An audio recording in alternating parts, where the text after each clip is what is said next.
여러분 안녕하세요.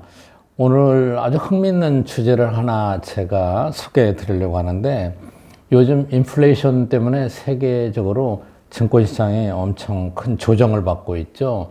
특히 미국의 기술주 중심으로 연초부터 흔히 서학개미들이 얼굴이 파랗게 질렸다고 합니다. 기술주들은 대부분 최고점에 비해서 한 40%, 50%까지 폭락해서 조정량이 지속되고 있습니다. 물론 주식시장은 아무도 예측할 수 없습니다만은, 이런 상황에서 누가 감히 용감하게 주식을 사라고 말하겠습니까? 엄청 어려운 일이죠. 100% 예측할 수 없으니까요. 언젠가 제가 유튜브에 경기가 침체될 때는 통화의 유통 속도가 늦어지기 때문에 통화량을 풀어도 좋다. 그리고 국가에 따라서는 오히려 2%, 3%의 물가 상승이 정책 목표가 될 수도 있다, 이런 얘기를 한 적이 있었는데, 최근에 어느 분이 댓글을 달아서 그래 통화 늘려도 괜찮다더니 요즘 인플레가 왔잖아, 이렇게 얘기하는 분들도 있더라고요. 물론 좋습니다, 비판하는 거는. 그러나 그게 경제학입니다. 상황에 따라서 적절한 정책을 써야만 되는 것이죠. 주식시장도 언제 바뀔지 알 수가 없습니다. 그리고 너무나 많은 요인이 주식시장에 영향을 미치게 되는 것이죠. 그런데 최근에 마켓 워치에 마이클 브러쉬라는 유명한 컨트리뷰터가 쓴 글이 있는데, 논리적으로 상당히 합리적인 분석을 했더라고요. 그래서 이런 견해도 있다라는 것을 제가 여러분께 소개해 드리려고 합니다. 지금 인플레 시기에도 이 사람의 제목은 주식을 사야 되는 5가지 이유를 들었어요. 첫 번째, 공급망 경색에 따르는 인플레이션은 언제라도 해소가 가능하다. 실제로 지난 1월 미국의 소비자 물가는 무려 7.5%나 상승했어요. 40년 만에 최고치였죠. 그리고 유가가 100달러를 향해서 올라가고 있죠. 최근에는 러시아하고 우크라이나 전쟁 우려 때문에 더 유가가 올라가고 있는데요. 이 브러쉬의 분석에 따르면은 공급망 경색이 최근 어떻습니까? 코비드 때문에 일어난 거죠. 사람의 이동이 제한돼 있고 중간재, 원자재 또는 최종재의 유통이 제한돼 있어서 엄청나게 큰 공급망 경색을 겪고 있습니다. 그런데 코로나 경색이 완화되면은 곧 해소될 수 있다. 특히 최근에 자동차 가격이 칩 부족 때문에 많이 상승했는데, 일본에서는 벌써 자동차 공급이 늘어나기 시작했다, 이렇게 얘기를 했어요. 이 자료 분석을 하나 했습니다. 여러분 그림에서 잘 보시죠. 이것은 이제 미국의 주요 도시 뉴욕, 필라델피아, 리치몬드 등 주요 도시를 중심으로 어떤 내구재를 주문했을 때 이게 배송까지 얼마나 걸리느냐, 그러니까 배달이 얼마나 지체되고 있느냐 하는 것을 나타내는 데이터 분석입니다. 여러분 가운데 수평선이 0이 있는데 0보다도 이 파랑선이 올라가 있으면은 주문을 해놓고 몇 달을 기다리려야 하는 거예요. 파랑선 밑으로 내려가 있으면은 재고가 오히려 쌓여 있는 거죠. 그런데 맨 밑에는 연도입니다. 이 약간 회색으로 표시된 부분이 미국 경제가 침체를 겪을 때였어요. 2008년 즈음에 약간 회색이 있죠. 그리고 2020년 팬데믹 이후에 회색이 있습니다. 그런데 여러분 이 주문을 해놓고 기다리는 시간이 어땠어요? 침체기에는 마이너스죠. 재고가 쌓여야지 주문하면 금방 배달이 됩니다. 2020년 이 코로나 팬데믹이 온 초기에도 마이너스였어요. 그러다가 이 파란 그래프가 어떻게 됐습니까? 엄청나게 올라갔죠. 배송이 지연이 돼서. 그런데 이 마지막 그래프를 보시면은 2021년, 2022년으로 넘어오면서 여러분 1월 달에 지표가 어떻습니까? 이 기간이 주문이 적체되고 배송이 지연되는 이 기간이 급격하게 단축되고 있습니다. 그래서 배송 지연은 언제든지 줄어들 수 있다. 공급망 경색도 언제든지 완화될 수 있다. 이게 이제 첫 번째 이유입니다.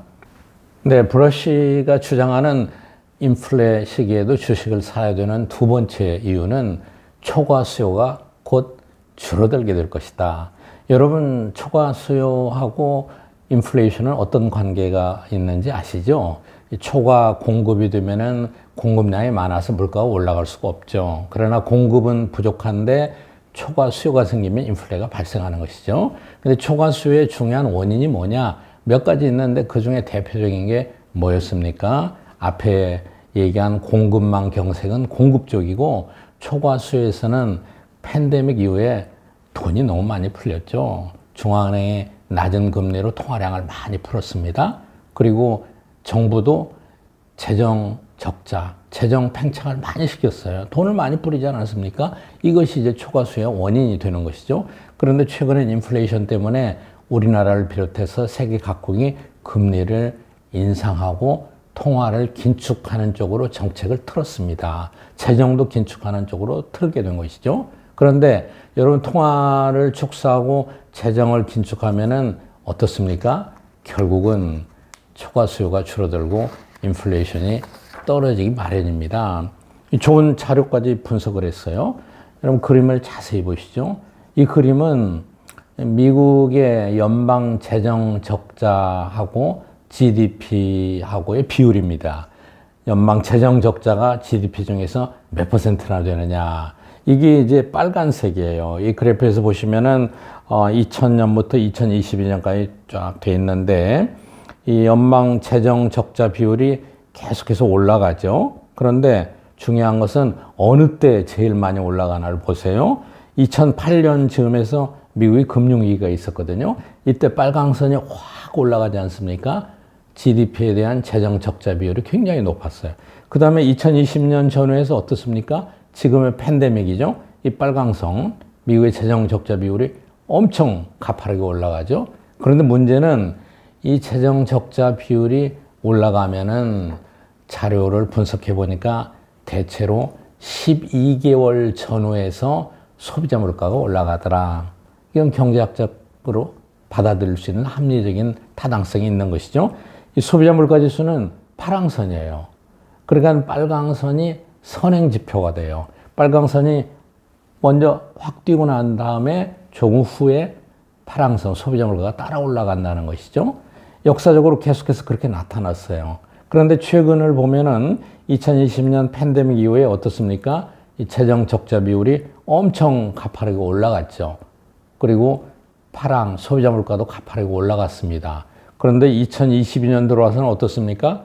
빨강선, 재정 적자 비율이 급속하게 급감하고 있죠. 그럼 다음 차례는 뭐예요? CPI가 소비자 물가 지수가 내려올 수밖에 없죠.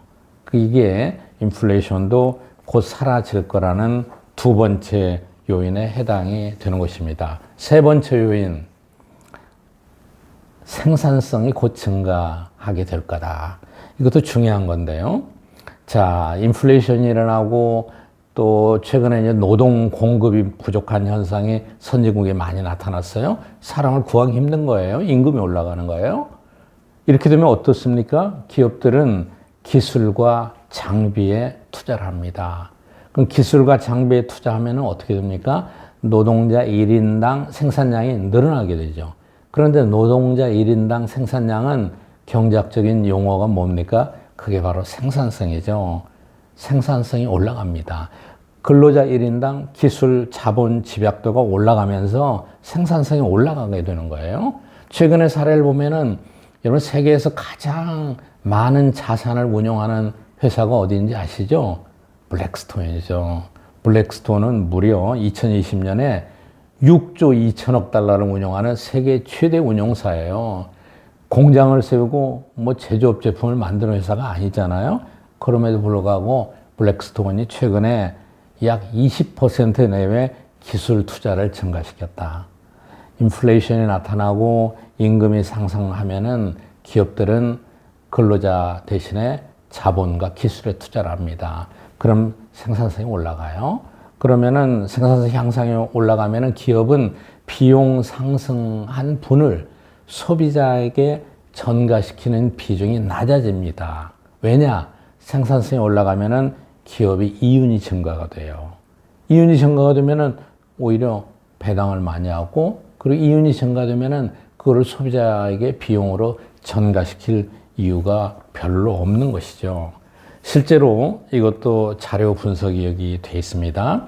생산성 추이를 분기별로 또 연평균으로 이렇게 분석한 거예요. 2000년대부터 22년까지. 이 파랑선이 올라가는 거는, 막대 그래프의 파랑선이 올라간 거는 분기의 생산성 변화가 높이 일어난 겁니다. 그리고 약간 회색으로 표시되어 있는 부분이 침체기예요. 경제 침체기에는 어떻습니까? 어때요? 생산성이 오히려 침체기 다음에 바로 올라가게 되죠. 그 이유는 앞에서 얘기한 겁니다. 기업들이 기술과 자본에 투자를 많이 하는 거예요. 그런데 2008년 내외에서도 경기 침체가 있었고 인플레이션이 있었지만은 생산성 올라갔습니다. 최근에 팬데믹을 겪으면서도 2020년 여러분 보세요. 생산성 지수가 가장 높게 올라갔죠. 물론 떨어진 해도 있습니다만은 이 파랑선이 연평균을 나타내기 때문에 파랑선을 보시면은 전반적으로 올라가고 있고, 특히 마지막 구간에 가장 최근 자료가 빠른 속도로 올라가고 있습니다.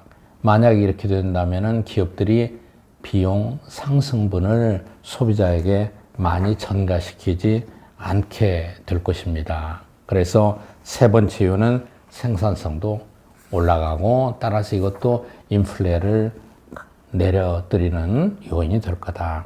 네 번째 이유, 통화 공급의 증가율도 점차 줄어들고 있다. 이건 제가 설명할 필요가 없죠. 지금 각국이 금리를 인상하고 총 통화 공급을 줄이고 있죠. 그런데 이건 경제학의 가장 기본적인 상식입니다. 가장 고전적이에요. 통화 공급이 늘어나면은 이거는 결국 언젠가는 물가 상승의 원인이 되고, 통화 공급을 줄이면은 물가 상승이 낮아지는 결과가 되는 당연한 현상입니다. 이것도 여러분 그래프로 보시면요, 재밌습니다. 경제학은 인문학 분야에 속하는 건 사실입니다만은 그래도 실증적인 통계 자료를 가지고 항상 이론을 뒷받침하고 있습니다. 이 그래프는 미국에서 빨강 그래프는 통화량이 얼마나 증가하느냐를 나타낸 거고, 그리고 파란 그래프는 소비자 물가를 나타냅니다. 여러분 이 자료를 보시면요, 조금 더 유심히 보시면은 여기서 뭘 알 수 있느냐? 빨간 선, 통화량의 증가가 항상 소비자 물가를 선도해요. 통화량 증가가 일어나면 조금 지나서 소비자 물가가 올라갑니다. 처음에 2002년하고 4년 구간 한번 보실까요? 이때 미국의 경기가 침체되면서 미국이 통화량 공급을 증대시켰어요. 빨강선이 확 올라갔죠. 그리고 뒤따라서 어때요? 소비자 물가가 따라서 올라갔죠. 그렇지 않습니까? 2008년, 2010년 여기도 마찬가지입니다. 여기도 미국이 금융위기를 겪을 때인데 빨강선이 항상 앞서서 쫙 올라가죠. 그럼 소비자 물가가 따라서 올라가는 거예요. 그런데 2020년 이후에 팬데믹을 보세요. 이 그림을 보시면은 빨강선 통화 공급이 어때요? 가장 가파른 속도로 지금 떨어지고 있잖아요. 그런데 소비자 물가는 아직 그래프에 안 나타났어요. 우리가 합리적으로 예상할 수 있는 것은 소비자 물가가 떨어질 것이다. 이런 예측을 합리적으로 할 수 있죠. 마지막 다섯 번째 이유, 달러가 강세를 보이고 있다. 이건 약간 이론적인 배경이 필요한데요. 달러가 강세가 되면은 왜 소비자 물가가 떨어지느냐? 한국의 경우를 생각하면 간단합니다. 우리나라 원화가 강세다. 원화가 강세라는 것은 제가 유튜브에서 누차 설명을 했어요. 환율이 올라갑니까? 떨어집니까? 환율이 떨어지죠. 왔다 갔다 하시는 분들은 옛날 거 한번 찾아보세요. 우리 원화가 강세면 환율이 떨어져요. 환율이 떨어지면 외국에서 수입할 때 어떻습니까? 수입 물가가 떨어지죠. 환율이 올라가면 우리 원유가 외국에서 수입하니까 원유 가격이 올라가서 소비자 물가가 올라가잖아요. 그렇죠? 미국도 똑같은 이치입니다. 달러가 강세가 되면은 미국이 외국에서 수입하는 물품의 가격이 떨어지게 되죠. 그런데 미국은 대부분 이 소비 제품을 외국에서 수입을 하고 있죠. 그렇기 때문에 달러가 강세면은 이것도 소비자 물가를 하락시키는, 상승을 억제하는 압박 요인이 됩니다. 이것도 여러분 데이터 분석이 쫙 돼 있어요. 마지막 그림인데요. 이걸 보시면은 그 빨강선이 달러 강세를 나타내는 그래프인데 달러 강세 지수를 역수로 만들었어요. 거꾸로 이게 만들었기 때문에 빨간 선이 밑으로 내려올 때 달러가 제일 강세입니다. 소비자 물가하고 비교하느라고 이렇게 만드는 거예요. 그런데 여러분 최근 보세요. 2022년 1사분기 자료 보시면은 빨강선이 어때요? 엄청 밑으로 내려와 있죠? 달러가 엄청 강세를 보이고 있는 거예요. 그런데 파랑선은 어때요? 소비자 물가거든요. 엄청 위에 있습니다. 소비자 물가가 많이 올라가 있죠. 그런데 우리가 합리적으로 예측할 수 있는 것은 달러가 이렇게 강세되면은 머지않아 소비자 물가가 내려올 수 있다. 내려오게 될 것이다. 이런 걸 쉽게 예측하고 있습니다. 그래서 브러쉬는 아주 과감하게 지금 같은 인플레에서도 결국은 인플레 오래 못 가니까 주식을 사서 먹을 때다. 이렇게 얘기를 하고 있습니다. 제 의견이 어떻느냐고요? 여러분 그래도 섣불리 결정하지 마세요. 여러분 책임입니다. 이러한 요인에도 불구하고 주식시장에서는 엄청나게 많은 변동성이 있습니다. 예를 들어서 러시아하고 우크라이나하고 전쟁을 벌린다면은 주식시장에 엄청난 또 치명타가 될 거예요. 그러나 길게 생각하면은 역시 주식은 경제가 잘 나가는 나라에서는 영원히 침체할 수 없습니다. 어떤 분은 그래서 3년 이내에 쓸 돈이라면은 아예 주식에 투자를 하지 말라 이런 격언도 있습니다. 그런데 중요한 것은 이런 큰 흐름도 중요하지만은 어떤 주식을 사느냐가 더 중요하죠. 그거는 제가 언젠가 설명드린 CANSLIM, CANSRAM 이거 여러분 다시 한번 살펴보시죠. 그리고 여러분께서 현명하게 결정하시기 바랍니다. 감사합니다.